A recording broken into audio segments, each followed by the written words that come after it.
Hello friends, welcome to RSH educare. আজকে আমরা English পেডাগজির কিছু যে সিলেবাস রয়েছে, পেডাগজি যে সিলেবাস রয়েছে, সেক্ষেত্রে যে ধরনের কোয়েশ্চেন সাধারণত এসে থাকে বা আসতে পারে, এর আগেও এসেছে, সেরকম কিছু সিলেক্টেড কোয়েশ্চেন আমরা এমসিকিউ আজকে প্র্যাকটিস করব। তো তোমরা জানো যে যেহেতু সামনে আমাদের প্রাইমারি টেট রয়েছে, তার পাশাপাশি কিন্তু টেটেরও প্রিপারেশন একসাথেই যেহেতু এই চ্যানেলে করানো হয়, তাহলে সেক্ষেত্রে টেটের ইংলিশ পেডাগজি আমি এমনভাবে করাই যেখানে পেপার 1 এবং পেপার 2 একই সাথে কভার হয়। তাহলে সেই হিসেবে সেই সমস্ত কিছুকে মাথায় রেখেই কিন্তু আজকে কিছু ইম্পর্টেন্ট এমসিকিউ আমরা করব। তো ভিডিওটা প্রথম থেকে শেষ পর্যন্ত ধৈর্য সহকারে দেখতে থাকো।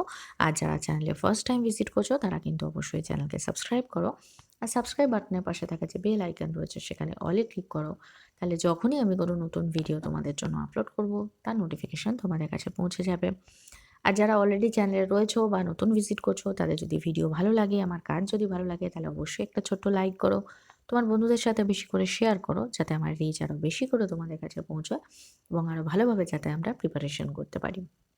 তো চলো আজকের ক্লাস শুরু করা যাক।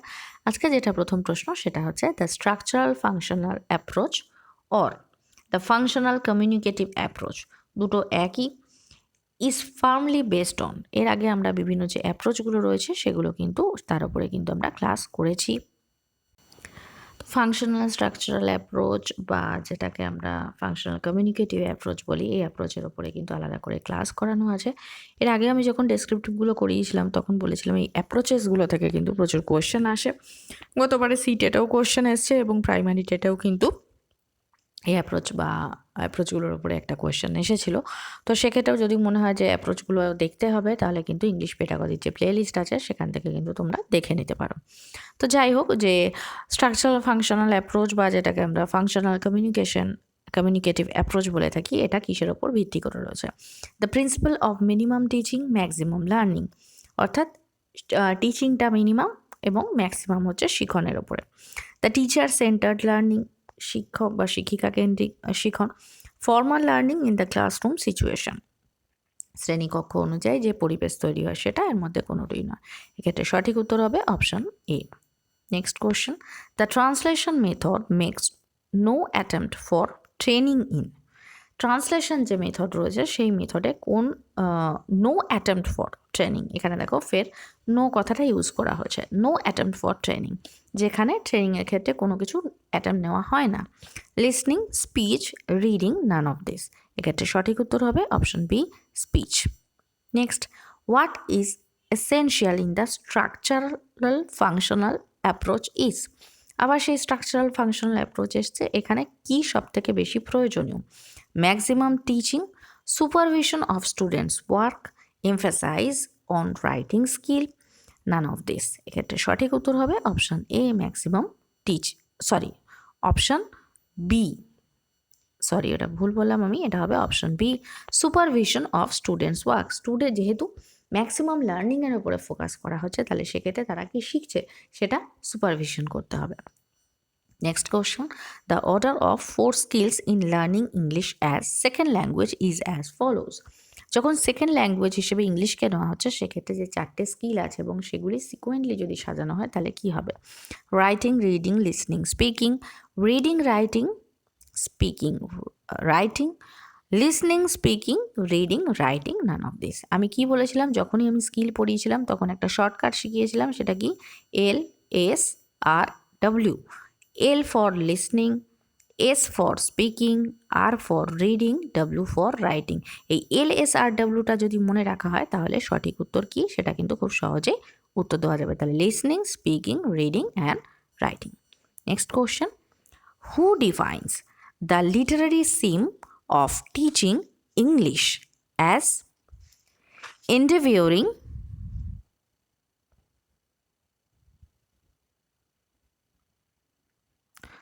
এখানে একটা টাইপিং মিস্টেক আছে, এটা সিম হবে না, এটা তো আমার সেটাই কনফিউশন হয়েছিল যে সিম কেন আসছে। এটা সিম নয়, এটা এম হবে। Who defines the literary aim of teaching English as endeavoring to give peoples a taste for reading English and some appreciation of beauty of expression. Thomson, Wet, E.A. McNee, none of this. সঠিক উত্তর হবে option C, E.A. ম্যাকনি।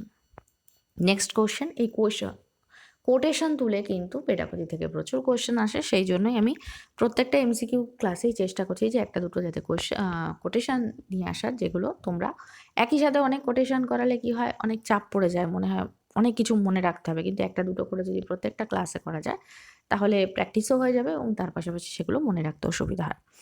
Strength in the mother tongue will mean strength in English, it is said by W.M. Rayburn, H. Champion, Thomson and Wyatt, none of this. সঠিক উত্তর হবে option A. Next question, interference of mother tongue in acquiring a second language is called. বলছে মাতৃভাষা শেখার ক্ষেত্রে কোনো মানে দ্বিতীয় ভাষাকে যখন শেখার ক্ষেত্রে মাতৃভাষা সেখানে ইন্টারফিয়ার করছে, এটা বাধা সৃষ্টি করছে, সেক্ষেত্রে কি বলা হচ্ছে?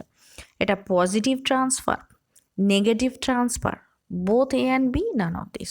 অবশ্যই যখনই কোনো জিনিস বাধা সৃষ্টি করছে সেটা কখনই পজিটিভ হতে পারে না, তাহলে স্বাভাবিকভাবেই হবে option B, negative transfer. Next question, language acquisition may be done well in. Language যে অ্যাকুইজিশন আছে সেটাকে বলছে কিভাবে ভালোভাবে কাজ করে। পিউবার্টি, টিনেজ, অ্যাডাল্টহুড, কখন ভালোভাবে কাজ করে? তো এক্ষেত্রে সঠিক উত্তর হবে পিউবার্টি। শৈশবকালে, বাল্যকালে, এই টাইমটা অ্যাকুইজিশন সব থেকে ভালো হয়। Next question, in acquiring English as a second language one can use mother tongue. যেটাকে ইংলিশটাকে সেকেন্ড ল্যাঙ্গুয়েজ হিসেবে বলা হচ্ছে, সেটাকে মাদার টাং বা মাতৃভাষায় কখন সেটাকে ব্যবহার করা যায়? Excessively, when necessary, often, none of this. অবশ্যই option B, often, when necessary, যখন প্রয়োজন হবে। Next, in learning English second language a learner needs. ইংলিশকে দ্বিতীয় ভাষা হিসেবে শেখার ক্ষেত্রে শিক্ষার্থীর কী চাহিদা লাগে বা শিক্ষার্থীর কোনটা বেশি প্রয়োজন হয়? Formal situation, informal situations, tiresome homework, none of this. সঠিক উত্তর হবে ইনফর্মাল সিচুয়েশন, কারণ আমরা জানি যে কোনো ল্যাঙ্গুয়েজকে অ্যাকোয়ার করতে গেলে সব থেকে বেশি কাজে লাগে কি? Informal situation. Next question, a learner in the process of acquiring English as the second language should emphasize on। দ্বিতীয় ভাষা হিসেবে ইংলিশকে যখন সে অ্যাকোয়ার করতে চাইছে তখন সেক্ষেত্রে কি এমফাসাইজ করা উচিত? Reading and writing, listening and speaking, speaking and reading, listening and writing. এক্ষেত্রে সঠিক উত্তর হবে লিসনিং অ্যান্ড স্পিকিং। প্রথমে তাকে শুনতে হবে, তারপরে তাকে বলতে হবে, তারপরে পড়া লেখা পরে আসে, আগে শোনা এবং তারপরে বলা। The role of a teacher in a classroom situation is to be a. ক্লাসরুমের সিচুয়েশনে টিচারের ভূমিকা কি হবে? Facilitator, supervisor, controller, none of this. অবশ্যই ফ্যাসিলিটেটার।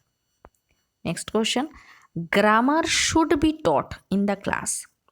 গ্রামার যেটা শেখানো হবে সেটা কি হিসেবে শেখানো হবে? সেপারেটলি, আলাদাভাবে, কনটেক্সচুয়ালি, পাঠ্য বিষয়ের হিসেবেই, তার সঙ্গেই, ইন্ডিপেন্ডেন্টলি, স্বাধীনভাবে, নান অফ দিস। অবশ্যই option B, contextually. Next question, what is the role of peer work in language teaching. Peer work বা যেটাকে আমরা গ্রুপ ওয়ার্ক বলি সেটা ল্যাঙ্গুয়েজ টিচিংয়ের ক্ষেত্রে কীভাবে কার্যকরী? Peer work may hamper language learning, peer work should not be allowed, peer work may diminish the level of concentration of the students, peer work is central to language acquisition। সঠিক উত্তর হবে option D. Next question, what is chunking. এর আগে যখন আমি থিওরিগুলো পড়িয়েছিলাম বা একদম যখন প্রিন্সিপাল অফ ল্যাঙ্গুয়েজ বা লার্নিং অ্যান্ড অ্যাকুইজিশন পড়িয়েছিলাম সেখানে কিন্তু বাবলিং, চাঙ্কিং এই জিনিসগুলো কিন্তু ডিটেলসে পড়িয়েছিলাম। তো এখানে সেই চাঙ্কিং হিসেবে বলা আছে। What is chunking? Division of the key elements into learners friendly way, involve the mental breaking up of the components of speech, involves the understanding of the language, none of this। এক্ষেত্রে সঠিক উত্তর হবে option B. Next question, the background knowledge needed for top down processing is. Top down যে পদ্ধতি রয়েছে সেক্ষেত্রে background knowledge, যে background বলতে আমরা কি হচ্ছে যে সাধারণ যে ধারণা, এখানে নলেজ বলতে সাধারণ যে জ্ঞান, সেটা কি কাজ করে? Previous knowledge of the topic, situational knowledge, knowledge in the format of schemata, all of the above. এক্ষেত্রে সঠিক উত্তর হবে অপশান ডি, অর্থাৎ এর মধ্যে সবটাই। প্রিভিয়াস নলেজ, সিচুয়েশনাল নলেজ এবং স্কিমাটা হিসেবে বা স্কিমার ক্ষেত্রে যেভাবে কাজ করে সেইটার কথা বলা হয়েছে। Next question, bottom up processing refers to, bottom up যে পদ্ধতি আছে সেটা কি বোঝায়? Previous knowledge of the topic আর situational knowledge, knowledge in the format of schemata, the utilization of the incoming input as the foundation of the understanding message। এক্ষেত্রে যেটা সঠিক উত্তর হবে সেটা হচ্ছে option D. Next question, which is the receptive skill? Receptive skill কি? মানে যেটাকে গ্রহণমূলক দক্ষতা যেটাকে বলা হচ্ছে। Writing, speaking, reading, listening. এক্ষেত্রে সঠিক উত্তর হবে অপশান সি, রিডিং। এবার বলা হবে যে লিসনিংটা তো গ্রহণ, হ্যাঁ কোনো কিছু শোনাটা গ্রহণ, কিন্তু রিডিংয়ে থাকে আমরা জ্ঞান অর্জন করতে পারি, রিসিভ করতে পারি, সেই জন্য রিসেপটিভ স্কিল বলা হয়েছে। Next question, which is productive skill? Productive skill কী কী? Speaking, listening, reading, writing. Productive স্কিলের মধ্যে রাইটিংও পড়ে, কিন্তু যদি প্রাইমারি প্রোডাক্টিভ স্কিল হিসেবে বলা হয় তাহলে ফার্স্টেই আসবে কিন্তু স্পিকিং, কারণ আমরা কোনো কিছু শুনেই সেটা যত বলতে পারি, বলার পরে তারপরে লিখি। যদি speaking writing, listening writing, reading writing এরম আসতো তাহলে স্পিকিং অ্যান্ড রাইটিং হতো, তো যেহেতু প্রোডাক্টিভ বলা হচ্ছে একদম বেসিক হিসেবে, কিন্তু তাহলে ফার্স্টেই হবে speaking. Next, kinesthetic tactile learners prefer. Kinesthetic tactile learners ক্ষেত্রে কিভাবে সেটাকে প্রেফার করে? To receive ideas and information, to receive information by seeing, to learn best via movement and touch. None of this. ক্ষেত্রে সঠিক উত্তর হবে option C. Next question, which is the basic step in learning English? সব থেকে প্রাথমিক যে পদক্ষেপ English শেখানোর ক্ষেত্রে কি? Speaking, reading, writing, listening. সব থেকে প্রাথমিক হচ্ছে লিসনিং। আগে শোনো তারপরে পড়ো, শোনো, শোনার সাথে সাথে বলো, সাউন্ড ক্লিয়ার করতে। আমরা যখনই কোনো নতুন ভাষা শিখতে চাই আমাদের সবসময় সেগুলো অডিও ক্লিপ শুনতে বলা হয়, এগুলো এবং সেগুলো সঙ্গে সঙ্গে প্রনাউন্স করতে বলা হয়, অর্থাৎ listening, then speaking, then reading and then writing. Next কি? In the role of speaking, oral medium refers to writing, reading, listening, none of this. সঠিক উত্তর option A, none of this. Next question, which is important in communication apart from the forms? বলছে কমিউনিকেশনের একটা গুরুত্বপূর্ণ part কি? Verbal cues, non verbal cues, gestures, none of this. The verbal কিউজই তো হওয়া উচিত। অ্যাপার্ট ফ্রম দ্য ফর্মস এর মধ্যেই কিন্তু কোয়েশ্চেনটা রয়েছে। Apart from the forms, communication তো হচ্ছে কিন্তু অ্যাপার্ট ফ্রম ফর্মস, সাধারণভাবে যে রয়েছে সেটা নয়, তাহলে অবশ্যই হবে non verbal cues. Next question, oral communication involves a very powerful non-verbal communication, a very powerful verbal communication, both A and B, none of this. যেহেতু এখানে বলেছে ওরাল কমিউনিকেশন, ওরাল কমিউনিকেশনের মধ্যে ভার্বাল কমিউনিকেশনও পড়বে, নন ভার্বালও কমিউনিকেশন পড়বে, তাহলে সঠিক উত্তর হবে option C. Next question, linguistic communication means, linguistic communication বলতে কি বোঝানো হচ্ছে? Structural intrapersonal exchange, structural interpersonal exchange, non verbal intrapersonal exchange, none of this.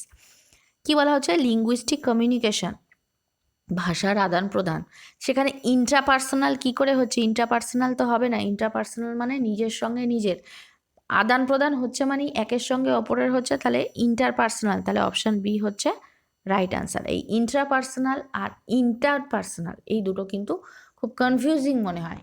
Interpersonal মানে একের সাথে অন্যের, আর ইন্ট্রাপার্সোনাল মানে নিজের সাথে নিজের। যখনই কমিউনিকেশান হচ্ছে তখনই সেটা কিন্তু ইন্টারপার্সোনাল হবে, ইন্ট্রাপার্সোনাল হবে না। Next question, oral communication involves a very powerful,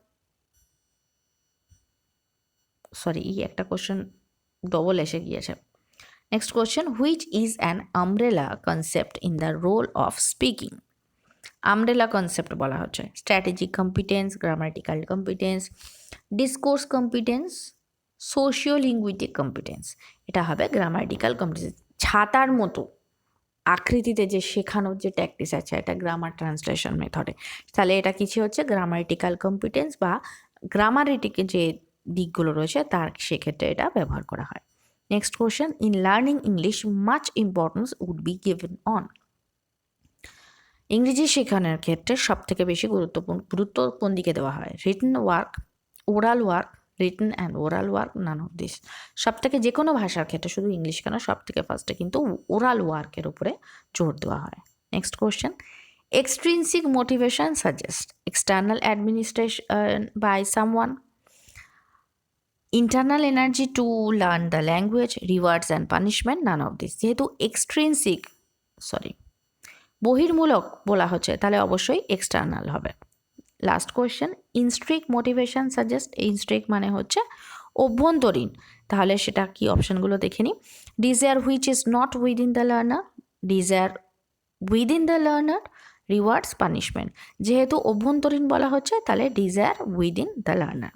তো আজকে ভিডিও এই পর্যন্ত। যদি ভিডিও ভালো লেগে থাকে তাহলে অবশ্যই ভিডিওকে একটা লাইক করো, যারা চ্যানেলে নতুন চ্যানেলকে সাবস্ক্রাইব করো, আর সাবস্ক্রাইব বাটনের পাশে থাকা যে বেল আইকন রয়েছে সেখানে অলে ক্লিক করো, তাহলে যখনই আমি কোনো নতুন ভিডিও তোমাদের জন্য আপলোড করব তার নোটিফিকেশন তোমাদের কাছে পৌঁছে যাবে।